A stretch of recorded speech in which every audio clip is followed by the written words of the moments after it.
Have you ever wondered what truly makes someone sound fluent and natural in English, not just in grammar but in real conversations?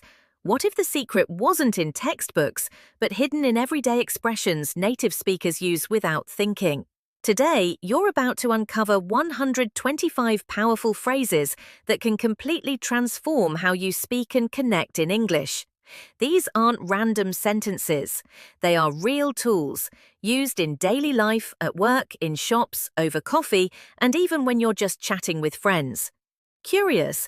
Let's begin this journey and discover what you've been missing all along. So now that you're curious about these powerful phrases, let's begin exactly where it matters most: daily conversations.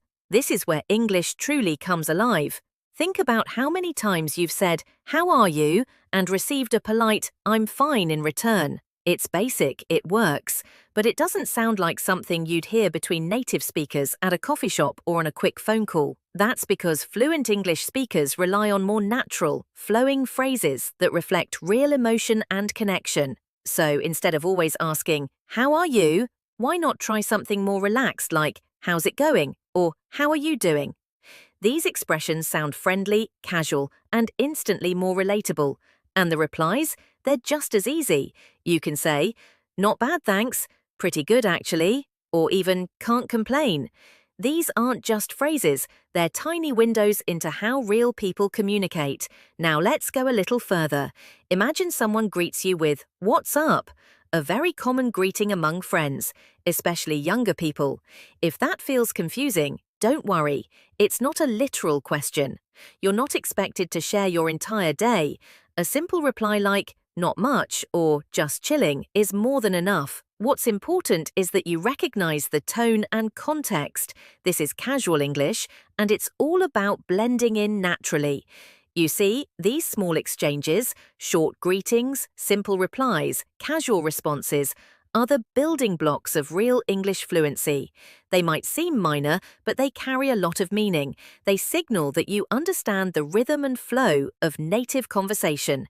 And that's what fluency is. It's not just about speaking English correctly, it's about sounding confident, connected, and in sync with the people around you. Think of it like this. Every time you switch from a textbook phrase to a real, everyday expression, you're not just learning English, you're living it. So here's your challenge today. The next time someone asks how you are, don't fall back on the usual. Be bold. Try, "Pretty good. How about you?" Or even better, start the conversation with, "Hey, how's it going?"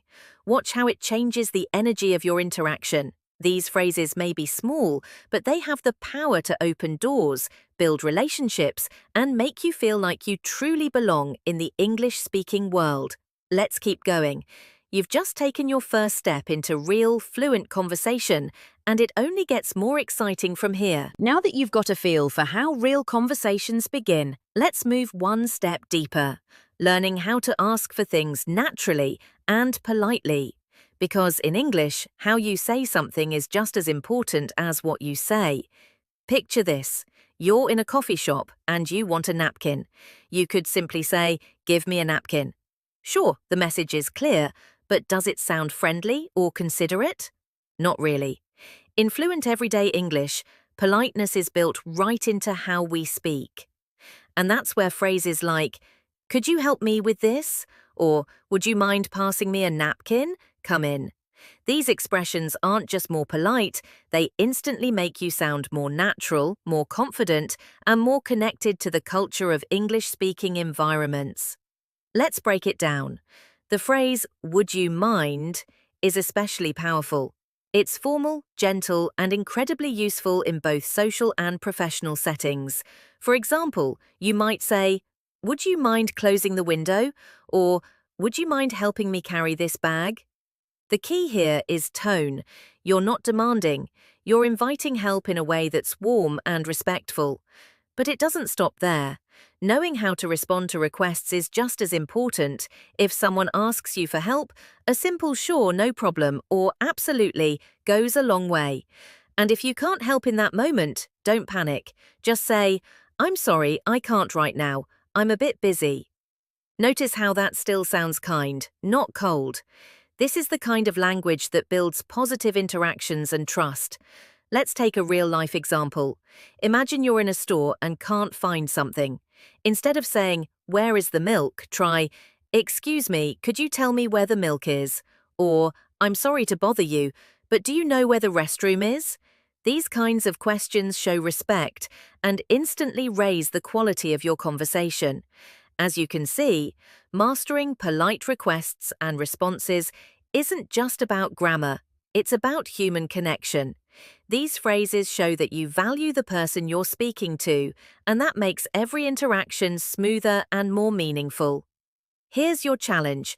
Next time you need help, even with something small, try using one of these polite forms. Whether you're at work, at school, or just ordering lunch, say, "Would you mind helping me?" Or, "Could I ask you a favor?" Listen to how people respond. Feel how naturally the conversation flows. That's real fluency in action. You've already mastered the art of casual greetings. Now, by learning the rhythm of polite requests, you're building a deeper layer of confidence, one phrase at a time. And next, we'll unlock another powerful secret: how to show empathy and genuine interest in what others are saying. Ready? After learning how to ask for help and make polite requests, it's time to explore something even more powerful: showing genuine interest and empathy in conversations. Why is this so important? Because true fluency isn't just about the words you say, it's about how those words make people feel. When you show that you care, you create deeper, more meaningful connections. And that's when English stops being a language and starts becoming a bridge. Let's start with something simple. Imagine someone shares some exciting news with you, like, "I just got a new job." What's your natural reaction? If you say, "That's good," that's fine, but it's flat. It doesn't show the energy or happiness that the other person is feeling. Now compare it to this. "Wow, congratulations, that's amazing." Feel the difference. This response mirrors the joy, adds emotion, and keeps the conversation alive. On the flip side, when someone shares something sad or difficult, like, "I didn't sleep well last night," or "I failed my exam," you can't just brush past it. This is your chance to connect. Say something like, "Oh no, I'm really sorry to hear that." Or, "That must be tough. Are you okay?" These short, caring responses show empathy and make people feel seen and supported. These aren't just polite habits, they are essential tools in building real relationships. Fluency isn't just about sounding native, it's about sounding human. Here's a practice scenario. A friend tells you they're moving to a new city for work. You could say, "Wow, that's exciting. Are you nervous or looking forward to it?" With one question, you've not only acknowledged their news, you've invited them to share more. That's the power of active listening. And when someone shares a story, don't just sit silently. React. Use phrases like, "Really? That's interesting," or "No way." These quick reactions make conversations feel alive and help the speaker feel heard.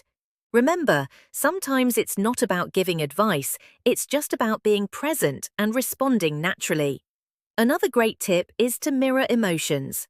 If someone is excited, reflect that. If they're stressed, show calm support. This builds emotional intelligence in English and shows that you're not just speaking, you're connecting. Your challenge this time is simple but powerful. The next time someone shares something with you, good or bad, practice reacting in a way that shows you truly care.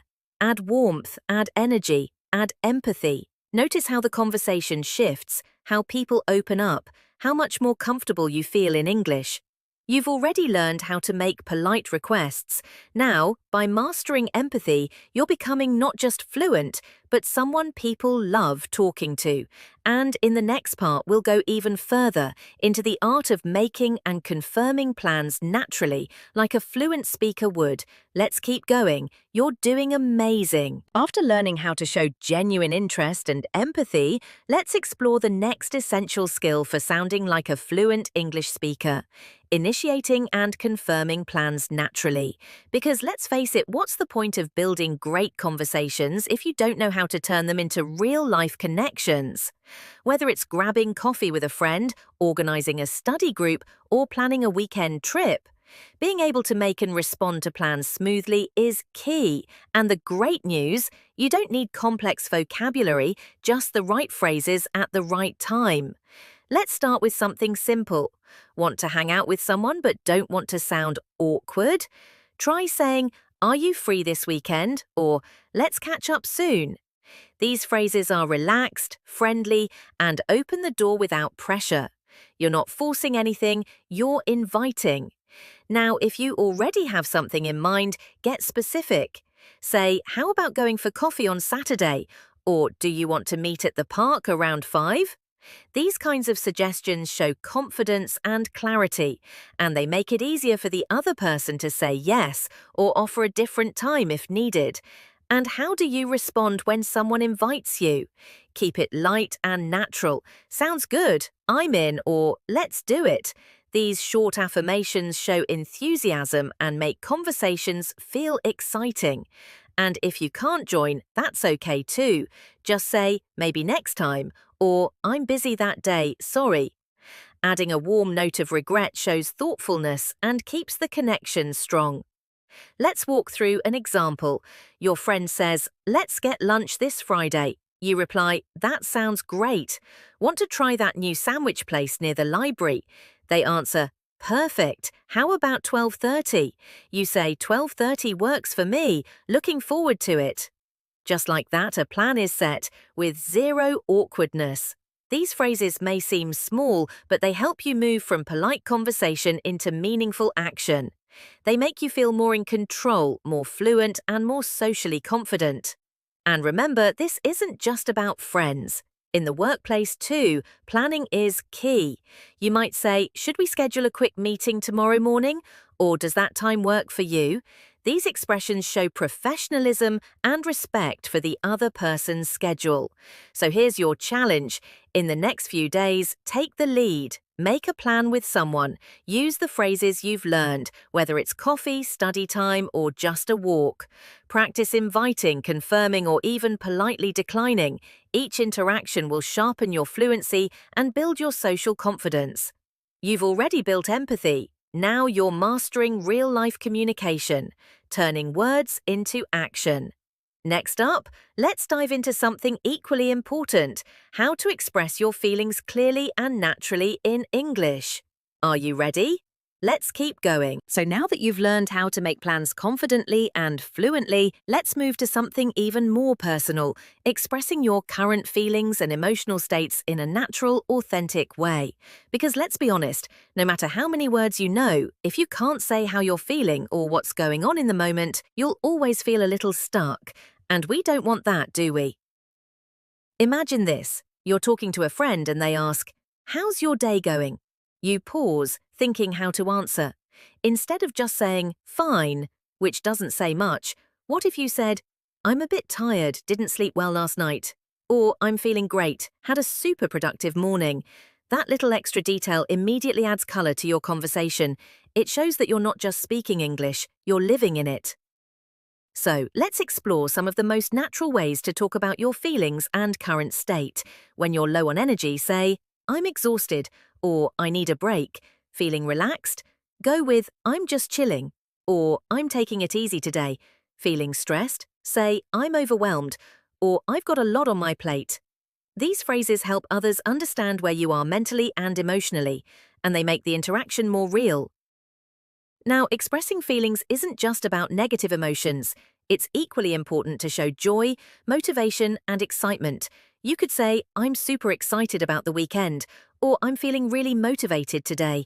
These expressions energize conversations and invite people to share their emotions too. Let's try a short scenario. A coworker asks, "How are you?" You respond, "Honestly, I'm feeling a bit distracted today. There's a lot going on." That response is more than words. It opens the door for empathy, support, and deeper connection. And in return, they might share something too, creating a more meaningful exchange. Another helpful phrase? "I'm in a hurry." It's simple but incredibly useful in busy situations. Or try, "I'm not really in the mood," when you want to express disinterest without being rude. These phrases are short, powerful, and deeply human. So here's your next challenge. Practice talking about your day in English, even just to yourself. Try saying aloud what you're feeling, like, I'm feeling proud of myself today, or I'm a little anxious about tomorrow's meeting. The more you do this, the easier it becomes to express your true self in English. You've already learned how to plan with others and connect meaningfully. Now you're adding emotional fluency, which brings your language skills to life. And as we move forward, we'll unlock how to ask for and give opinions, agree or disagree respectfully, and speak with confidence in any discussion. Let's keep going. Your English journey is just getting richer.